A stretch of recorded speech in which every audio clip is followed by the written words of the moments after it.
the bear, the eagle, and the fish. Once there was a count, and he had 3 daughters. All of them were young and as pretty as peacocks, but the youngest was the loveliest of them all. The count had little money to spend, for he had lost it all by gambling. And so, since he had to spend the time in some way or other, he used to go hunting. One day when he was out hunting, he lost his way in a forest, and he could not find his way out of it. Suddenly a big bear rushed out at him, shouting at the top of his voice. He said he would show him the way out of the forest and, besides, he would give him as much gold and silver as he wanted on one condition, and that condition was that the count should give him one of his daughters in marriage. The count was terrified. But after thinking it over for a time, he consented at last. The bear showed him the way out of the forest and gave him everything he had promised, and so the count was pleased. He spent his time eating and drinking and gambling, till all the money melted away. He never so much as gave a thought to the bear until one day, when the eldest daughter was marriageable, a carriage came rolling up. The carriage was drawn by a pair of raven-black horses, and in it sat a prince with cheeks of white and red, whose robes blazed with gold. He came and took the eldest daughter and drove off. The countess wept, but the count did not mind a bit, but being short of money, he began hunting again.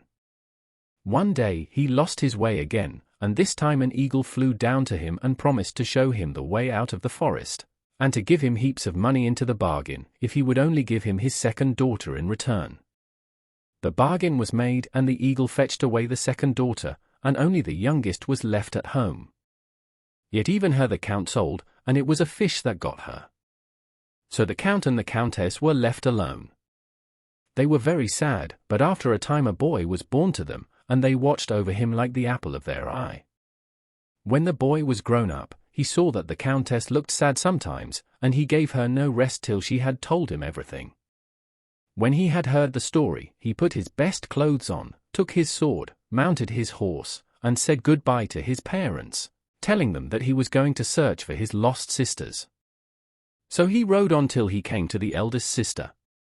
Her he found playing with 3 little bear cubs, for these were her babies.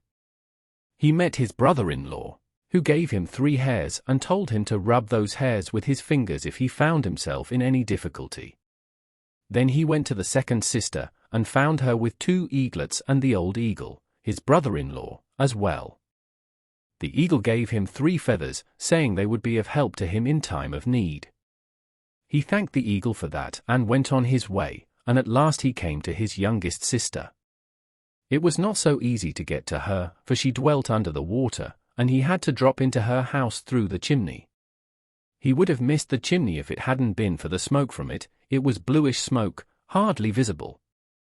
His sister welcomed him heartily and showed him her baby, a pretty little fish, and her husband, a giant fish.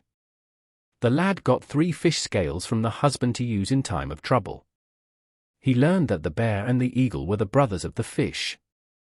They were sons of a powerful king, but they had been enchanted by an envious magician and turned into these shapes. The sorcerer could take different forms. But the brother must not let that dismay him. He must get hold of a golden egg which was hidden in the sorcerer and throw it on the ground. If he began to grow faint and did not know what to do, he must call one of his brothers-in-law, and he would advise him what to do. And so it was. The young count attacked the magician, who turned into a bull.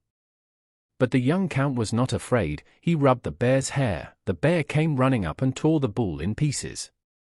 But out of the bull flew a wild duck and tried to escape.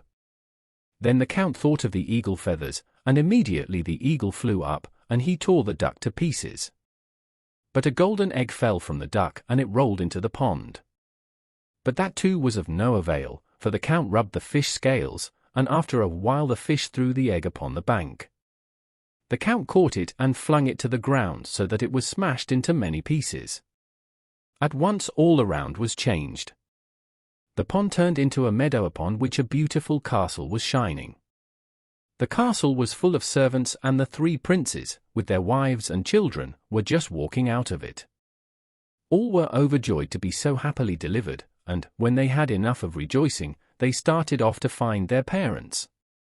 Their first journey was to the old Count and Countess, so that they might enjoy the sight of their children and grandchildren. Afterwards they hastened to the old king. He ordered many cannon to be fired, and prepared a splendid banquet. And he gave the kingdom to his eldest son. The second son went to the land of the Count, and it was divided between him and his brother-in-law. And the youngest went to the disenchanted castle. All of them reigned prosperously and wisely in their several realms, and, if they haven't died since, they are reigning still.